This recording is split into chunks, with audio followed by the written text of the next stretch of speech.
Good morning students. ਅੱਜ ਆਪਾਂ ਕਰਨਾ ਹੈ ਵਿਸ਼ਵ ਸ਼ਾਂਤੀ ਦੀ ਵਿਵਸਥਾ ਅਤੇ ਸੰਯੁਕਤ ਰਾਸ਼ਟਰ maintenance of world piece and United nations.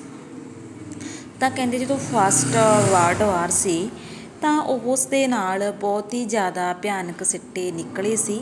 ਤਾਂ ਇਸ ਤਰ੍ਹਾਂ ਵਰਲਡ ਨੂੰ ਯੁੱਧ ਤੋਂ ਬਚਾਉਣ ਦੇ ਲਈ ਇੱਕ ਰਾਸ਼ਟਰ ਸੰਘ ਨਾਂ ਦੀ ਸੰਸਥਾ ਦੀ ਸਥਾਪਨਾ ਕੀਤੀ ਗਈ।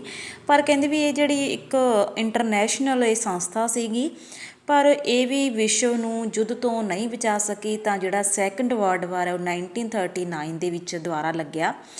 ਤਾਂ ਜਿਹੜੇ ਵਿਸ਼ਵ ਦੇ ਮਹਾਨ ਚਿੰਤਕ ਨੇ ਤਾਂ ਉਹਨਾਂ ਨੂੰ ਲੱਗਿਆ ਕਿ ਜੇ ਇਸ ਤਰ੍ਹਾਂ ਦੁਬਾਰਾ ਤੀਜਾ ਜਿਹੜਾ ਵਰਲਡ ਵਾਰ ਲੱਗਦਾ ਤਾਂ ਇਸ ਦੇ ਨਾਲ ਜਿਹੜੀ ਮਨੁੱਖੀ ਜਾਤੀ ਹੈ ਜਾਂ ਇਸ 'ਤੇ ਬਹੁਤ ਹੀ ਜ਼ਿਆਦਾ ਜਿਹੜੇ ਭਿਆਨਕ ਸਿੱਟੇ ਨਿਕਲਣਗੇ।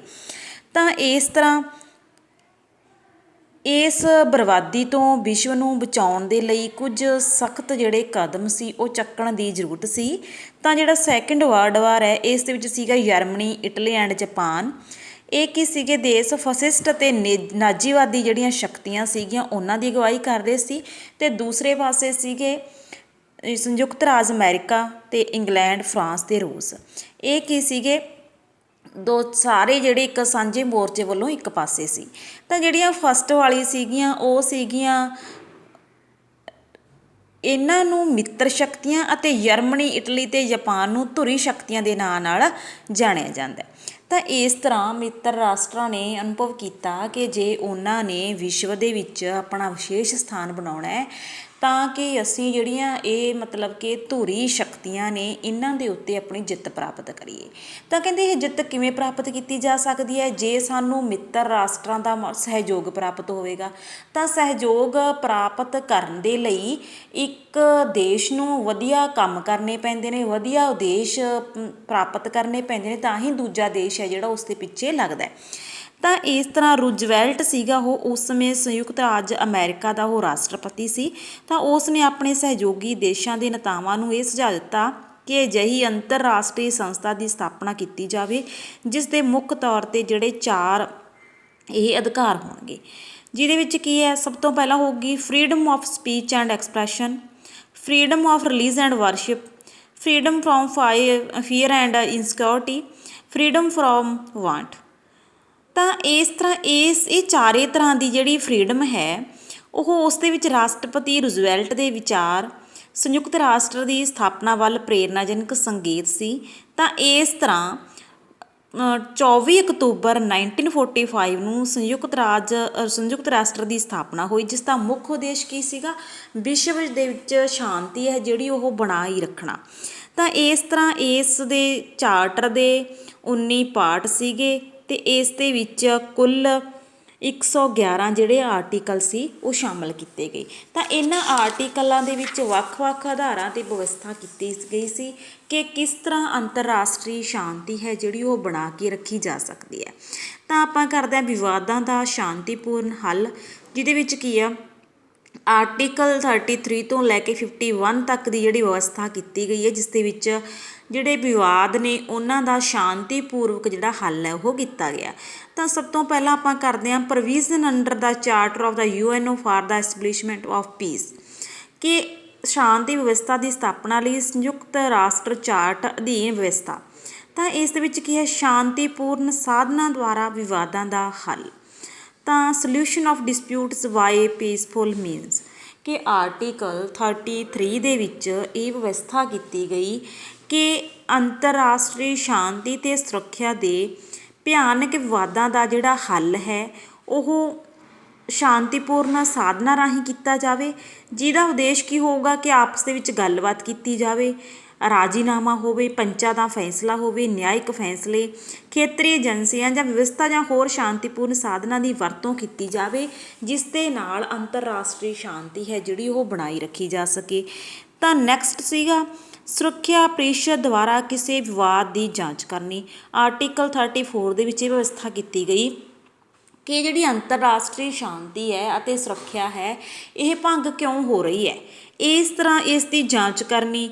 ਤਾਂ ਉਸ ਨੂੰ ਦੇਖਣਾ ਕਿ ਅੰਤਰਰਾਸ਼ਟਰੀ ਤਣਾਅ ਕਿਉਂ ਪੈਦਾ ਹੋ ਰਿਹਾ। ਤਾਂ ਇਸ ਤਰ੍ਹਾਂ ਦੀ ਵਿਵਸਥਾ ਇਹ ਸੁਰੱਖਿਆ ਜਿਹੜੀ ਪ੍ਰੀਸ਼ਦ ਹੈ ਉਸ ਦੇ ਵੱਲੋਂ ਜਾਂਚ ਕੀਤੀ ਗਈ। ਸੁਰੱਖਿਆ ਪ੍ਰੀਸ਼ਦ ਦੇ ਧਿਆਨ ਵਿੱਚ ਵਿਵਾਦਾਂ ਨੂੰ ਲਿਆਉਣਾ ਕਿ ਅਨੁਛੇਦ ਜਿਹੜਾ ਆਰਟੀਕਲ 35 ਹੈ ਉਹ ਸੰਯੁਕਤ ਰਾਸ਼ਟਰ ਦਾ ਕੋਈ ਵੀ ਮੈਂਬਰ ਅੰਤਰਰਾਸ਼ਟਰੀ ਸ਼ਾਂਤੀ ਤੇ ਸੁਰੱਖਿਆ ਦੇ ਲਈ ਸੰਕਟ ਸਿੱਧ ਹੋਣ ਵਾਲੇ ਕਿਸੇ ਵੀ ਵਿਵਾਦ ਨੂੰ ਸੁਰੱਖਿਆ ਪ੍ਰੀਸ਼ਦ ਜਾਂ ਮਹਾਸਭਾ ਦੇ ਧਿਆਨ ਦੇ ਵਿੱਚ ਲਿਆਵੇ, ਤਾਂ ਕਿ ਜਿਹੜੀ ਸੁਰੱਖਿਆ ਪ੍ਰੀਸ਼ਦ ਹੈ ਉਹ ਉਸ ਮਸਲੇ ਦਾ ਹੱਲ ਹੈ ਜਿਹੜਾ ਉਹ ਸ਼ਾਂਤੀਪੂਰਨ ਢੰਗ ਦੇ ਨਾਲ ਕਰ ਸਕੇ। ਤੇ ਨੈਕਸਟ ਹੈ ਵਿਵਾਦਾਂ ਦਾ ਹੱਲ ਕਰਨ ਦੇ ਲਈ ਸੁਰੱਖਿਆ ਪ੍ਰੀਸ਼ਦ ਦੁਆਰਾ ਉਚਿਤ ਵਿਧੀਆਂ ਦੀ ਸਿਫਾਰਿਸ਼ ਕਿ ਇਹ ਮਸਲਾ ਹੈ ਜਿਹੜਾ ਆਰਟੀਕਲ 36 ਦੇ ਵਿੱਚ ਇਹ ਕਿਹਾ ਗਿਆ ਹੈ ਕਿ ਸੁਰੱਖਿਆ ਪ੍ਰੀਸ਼ਦ ਜਾਂ ਮਹਾਸਭਾ ਦੇ ਧਿਆਨ ਦੇ ਵਿੱਚ ਇਹ ਮਾਮਲਾ ਲਿਆਂਦਾ ਜਾਵੇ ਕਿ ਕਿਉਂ ਅੰਤਰਰਾਸ਼ਟਰੀ ਸ਼ਾਂਤੀ ਤੇ ਸੁਰੱਖਿਆ ਦੀ ਵਿਵਸਥਾ ਹੈ ਜਿਹੜੀ ਉਹ ਭੰਗ ਕਿਉਂ ਹੋ ਰਹੀ ਹੈ ਤੇ ਇਹ ਤਣਾਅ ਕਿਉਂ ਹੋ ਰਿਹਾ ਹੈ। ਤਾਂ ਉਸ ਸੁਰੱਖਿਆ ਪ੍ਰੀਸ਼ਦ ਦਾ ਕੰਮ ਹੈ ਕਿ ਇਸ ਦੀ ਜਿਹੜੀ ਉਚਿਤ ਵਿਧੀਆਂ ਦੀ ਸਿਫਾਰਿਸ਼ ਕਰਕੇ ਇਸ ਗੱਲ ਵੱਲ ਵਿਸ਼ੇਸ਼ ਧਿਆਨ ਰੱਖੇ ਕਿ ਵਿਧਾਨਕ ਜਿਹੜੇ ਵਿਵਾਦਾਂ ਦਾ ਹੱਲ ਕਰਨ ਦੇ ਲਈ ਸੰਬੰਧਿਤ ਧਿਰ ਉਹਨਾਂ ਵਿਵਾਦਾਂ ਨੂੰ ਜਿਹੜੀ ਇੰਟਰਨੈਸ਼ਨਲ ਕੋਰਟ ਆਫ ਜਸਟਿਸ ਨੂੰ ਸੌਂਪੇ ਜੋ ਕਿ ਇਹਨਾਂ ਵਿਵਾਦਾਂ ਦਾ ਹੱਲ ਕਰੇ। ਤੇ ਨੈਕਸਟ ਆਪਾਂ ਕਰਦੇ ਹਾਂ ਸੰਬੰਧਿਤ ਧਿਰਾਂ ਵੱਲੋਂ ਵਿਵਾਦ ਹੱਲ ਨਾ ਹੋਣ ਦੀ ਸੂਰਤ ਵਿੱਚ ਸੁਰੱਖਿਆ ਪ੍ਰੀਸ਼ਦ ਵੱਲੋਂ ਕਾਰਵਾਈ। ਤਾਂ ਜਿਹੜੀ ਸੁਰੱਖਿਆ ਪ੍ਰੀਸ਼ਦ ਹੈ ਕਿ ਉਹ ਇੱਕ ਇੰਟਰਨੈਸ਼ਨਲ ਕੋਰਟ ਆਫ ਜਸਟਿਸ ਦੇ ਵਿੱਚ ਇਹ ਮਾਮਲਾ ਰੱਖਦੀ ਹੈ ਕਿ ਇਹਨਾਂ ਮਸਲਿਆਂ ਦਾ ਹੱਲ ਕੀਤਾ ਜਾਵੇ। ਜੇਕਰ ਉਹਨਾਂ ਮਸਲਿਆਂ ਦਾ ਹੱਲ ਨਹੀਂ ਕੀਤਾ ਜਾਂਦਾ, ਅੰਤਰਰਾਸ਼ਟਰੀ ਸ਼ਾਂਤੀ ਤੇ ਸੁਰੱਖਿਆ ਨਹੀਂ ਬਣਾ ਕੇ ਰੱਖੀ ਜਾ ਸਕਦੀ, ਤਾਂ ਆਰਟੀਕਲ 33 ਦੇ ਅਨੁਸਾਰ ਕੀ ਹੈ ਕਿ ਸੰਬੰਧਿਤ ਧਿਰਾਂ ਨੂੰ ਸ਼ਾਂਤੀਮਈ ਸਾਧਨਾਂ ਦੇ ਰਾਹੀਂ ਮਤਲਬ ਕਿ ਇਸ ਮਸਲੇ ਦਾ ਹੱਲ ਕਰੇ। ਤਾਂ ਕੀ ਹੈ ਆਰਟੀਕਲ 37 ਦੇ ਵਿੱਚ ਉਹ ਸੁਰੱਖਿਆ ਪ੍ਰੀਸ਼ਦ ਹੈ ਜਿਹੜੀ ਉਹ ਉਚਿਤ ਕਾਰਵਾਈ ਕਰ ਸਕਦੀ ਹੈ ਜੇਕਰ ਮਸਲਿਆਂ ਦਾ ਹੱਲ ਨਹੀਂ ਹੁੰਦਾ। ਵਿਵਾਦ ਵਿੱਚ ਸ਼ਾਮਲ ਧਿਰਾਂ ਦੀ ਬੇਨਤੀ ਤੇ ਸੁਰੱਖਿਆ ਪ੍ਰੀਸ਼ਦ ਵੱਲੋਂ ਕਾਰਵਾਈ। ਤਾਂ ਜਿਹੜਾ ਆਰਟੀਕਲ 33 ਤੋਂ ਲੈ ਕੇ 37 ਤੱਕ ਵਿਵਾਦਾਂ ਦਾ ਜਿਹੜਾ ਅੰਤਮ ਸਾਧਨ ਰਾਹੀਂ ਹੱਲ ਕਰਨ ਸੰਬੰਧੀ ਕਈ ਵਿਵਸਥਾਵਾਂ ਕੀਤੀਆਂ ਗਈਆਂ ਨੇ। ਤਾਂ ਸੁਰੱਖਿਆ ਪ੍ਰੀਸ਼ਦ ਨੂੰ ਜੇਕਰ ਕੋਈ ਜਿਹੜੀ ਵਿਵਾਦ ਹੈ, ਕੋਈ ਮਸਲਾ ਹੱਲ ਨਹੀਂ ਹੁੰਦਾ, ਤਾਂ ਉਸ ਦੀ ਜਿਹੜੀ ਅਪੀਲ ਹੈ, ਉਸ ਦੀ ਜਿਹੜੀ ਬੇਨਤੀ ਹੈ ਉਹ ਸੁਰੱਖਿਆ ਪ੍ਰੀਸ਼ਦ ਨੂੰ ਕੀਤੀ ਜਾਂਦੀ ਹੈ ਤੇ ਉਸ ਦੇ ਅਧੀਨ ਸੁਰੱਖਿਆ ਪ੍ਰੀਸ਼ਦ ਹੈ ਜਿਹੜੀ ਉਹ ਸਿਫਾਰਿਸ਼ਾਂ ਕਰਦੀ ਹੈ। ਤਾਂ ਨੈਕਸਟ ਹੈ ਸ਼ਾਂਤੀ ਨੂੰ ਵੰਗਾਰ, ਸ਼ਾਂਤੀ ਦਾ ਭੰਗ ਹੋਣਾ ਅਤੇ ਹਮਲਾਵਰੀ ਕਾਰਜਾਂ ਦੇ ਵਿਸ਼ੇ ਵਿੱਚ ਕਾਰਵਾਈ। ਤਾਂ ਆਰਟੀਕਲ 39 ਤੋਂ 51 ਦੇ ਵਿੱਚ ਹੈ ਕਿ ਇਸ ਤਰ੍ਹਾਂ ਦੇ ਜਿਹੜੇ ਦਬਾਉਕਾਰੀ ਢੰਗ ਜਾਂ ਬੰਧਨਕਾਰੀ ਢੰਗ ਨਾਲ ਹੱਲ ਕਰਨ ਲਈ ਹੇਠ ਲਿਖੀਆਂ ਵਿਧੀਆਂ ਨੇ ਜਿਹੜੀਆਂ ਉਹ ਅੰਕਿਤ ਕੀਤੀਆਂ ਨੇ।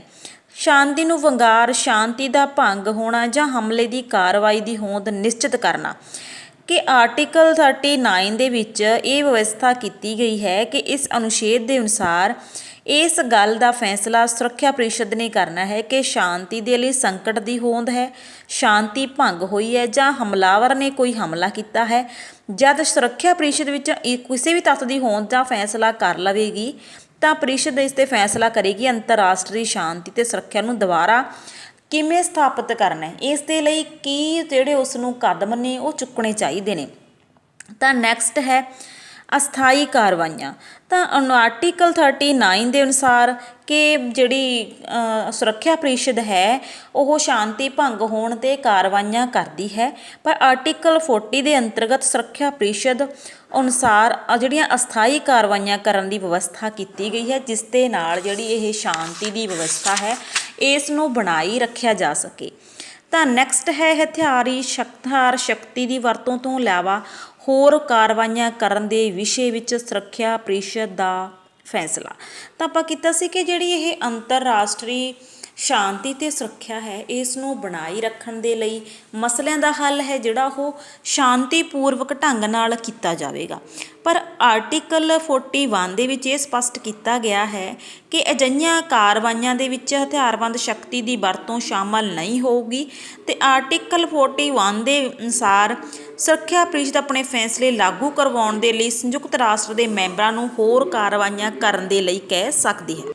ਤਾਂ ਇਸ ਦੇ ਵਿੱਚ ਅਜਿਹੀਆਂ ਜਿਹੜੀਆਂ ਕਾਰਵਾਈਆਂ ਨੇ ਉਹ ਕੀਤੀਆਂ ਜਾਣਗੀਆਂ ਜਿਸ ਦੇ ਵਿੱਚ ਕਿਸੇ ਦੇਸ਼ ਦੇ ਨਾਲ ਆਰਥਿਕ ਸੰਬੰਧ ਤੋੜ ਲੈਣੇ, ਉਸ ਦੀਆਂ ਸਹੂਲਤਾਂ ਨੇ ਜਿਹੜੀਆਂ ਉਸ ਨੂੰ ਖਤਮ ਕਰ ਦੇਣਾ, ਰੇਲਵੇ, ਸਮੁੰਦਰੀ, ਹਵਾਈ, ਡਾਕਤਾਰ, ਆਕਾਸ਼ਵਾਣੀ ਅਤੇ ਸੰਚਾਰ ਦੇ ਹੋਰ ਸਾਧਨਾਂ ਨੂੰ ਖਤਮ ਕਰਨਾ ਅਤੇ ਜਿਹੜੇ ਰਾਜਨੀਤਿਕ ਸੰਬੰਧ ਨੇ ਉਹਨਾਂ ਨੂੰ ਤੋੜਨਾ। ਤਾਂ ਇਸ ਤਰ੍ਹਾਂ ਦੀਆਂ ਕਾਰਵਾਈਆਂ ਨੇ ਜਿਹੜੀਆਂ ਉਹ ਕੀਤੀਆਂ ਜਾਣਗੀਆਂ ਦੋਸ਼ੀ ਰਾਸ਼ਟਰ ਦੇ ਵਿਰੁੱਧ। ਤਾਂ ਨੈਕਸਟ ਹੈ ਹਵਾਈ ਜਲ ਜਾਂ ਥਲ ਸੈਨਾਵਾਂ ਰਾਹੀਂ ਕਾਰਵਾਈ।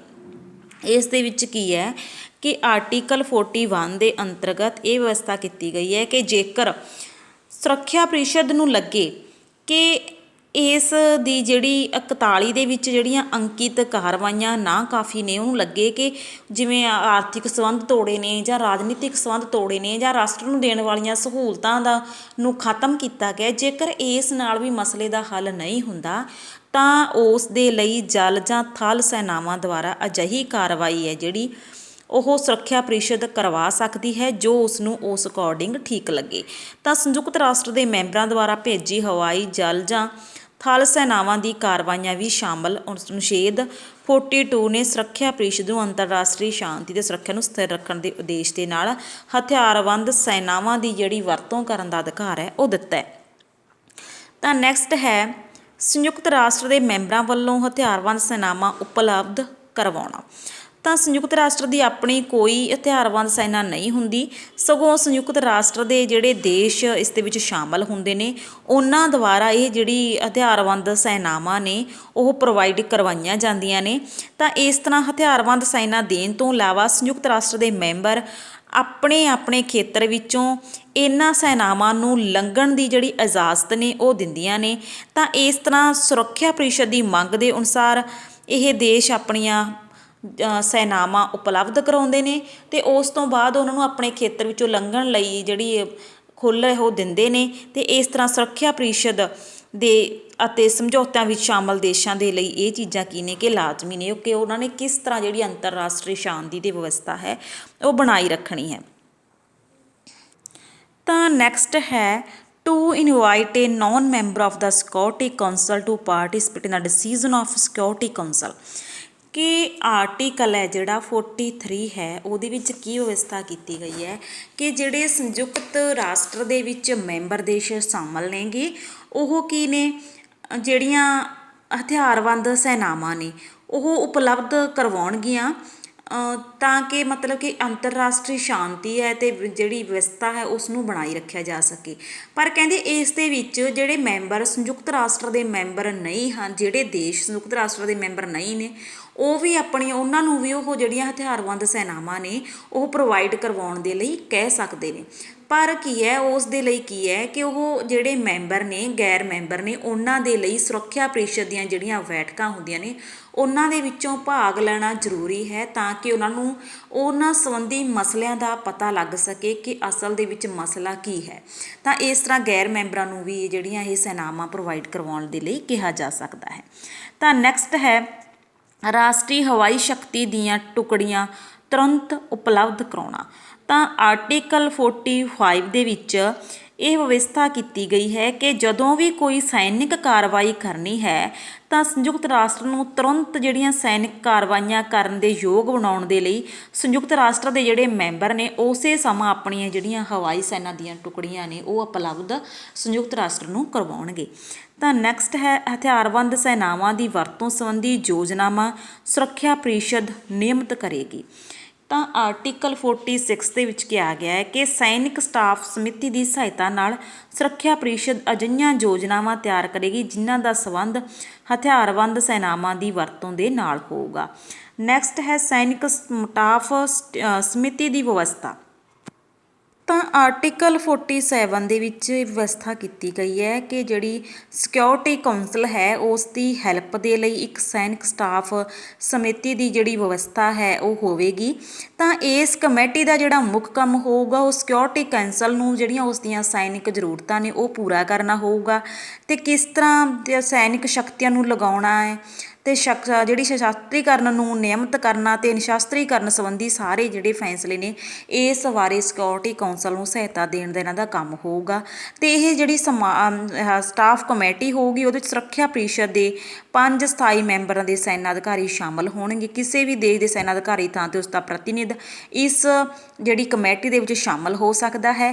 ਤਾਂ ਆਰਟੀਕਲ 47 ਨੇ ਜਿਹੜਾ ਇਹ ਸੈਨਿਕ ਸਟਾਫ ਕਮੇਟੀ ਨੂੰ ਖੇਤਰੀ ਜਿਹੜੀਆਂ ਉਪ ਸਮਿਤੀਆਂ ਸਥਾਪਿਤ ਕਰਨ ਦਾ ਅਧਿਕਾਰ ਦਿੱਤਾ ਹੈ ਤਾਂ ਕਿ ਉਹ ਜਿਹੜੀਆਂ ਸਿਕਿਉਰਿਟੀ ਕਾਉਂਸਲ ਹੈ ਉਸ ਦੀ ਅੰਤਰਰਾਸ਼ਟਰੀ ਸ਼ਾਂਤੀ ਵਿਵਸਥਾ ਨੂੰ ਬਣਾਈ ਰੱਖਣ ਦੇ ਲਈ ਜਾਂ ਸੈਨਾਵਾਂ ਨੂੰ ਹਥਿਆਰਬੰਦ ਸੈਨਾਵਾਂ ਦੀ ਵਰਤੋਂ ਕਿਸ ਤਰ੍ਹਾਂ ਕਰਨੀ ਹੈ ਉਸ ਦੇ ਵਿੱਚ ਸਹਾਇਤਾ ਕਰ ਸਕੇ।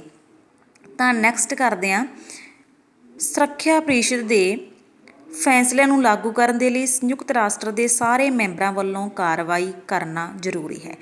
ਤਾਂ ਆਰਟੀਕਲ 48 ਦੇ ਵਿੱਚ ਇਹ ਵਿਵਸਥਾ ਕੀਤੀ ਗਈ ਹੈ ਕਿ ਅੰਤਰਰਾਸ਼ਟਰੀ ਸ਼ਾਂਤੀ ਅਤੇ ਸੁਰੱਖਿਆ ਦੀ ਜਿਹੜੀ ਵਿਵਸਥਾ ਹੈ ਉਸ ਨੂੰ ਬਣਾਈ ਰੱਖਣ ਦੇ ਲਈ ਜਿਹੜੇ ਸਿਕਿਉਰਿਟੀ ਕੌਂਸਲ ਵੱਲੋਂ ਕੋਈ ਵੀ ਫੈਸਲੇ ਕੀਤੇ ਜਾਂਦੇ ਨੇ ਤਾਂ ਉਸ ਦੀ ਪਾਲਣਾ ਕਰਨੀ ਯੂਨਾਈਟਿਡ ਨੇਸ਼ਨ ਦੇ ਜਿਹੜੇ ਸਾਰੇ ਦੇਸ਼ ਉਸ ਦੇ ਮੈਂਬਰ ਨੇ ਉਹਨਾਂ ਨੂੰ ਦੀ ਪਾਲਣਾ ਜਿਹੜੀ ਉਹ ਸਾਰੇ ਦੇਸ਼ਾਂ ਦੇ ਲਈ ਕਰਨੀ ਜ਼ਰੂਰੀ ਹੋਵੇਗੀ।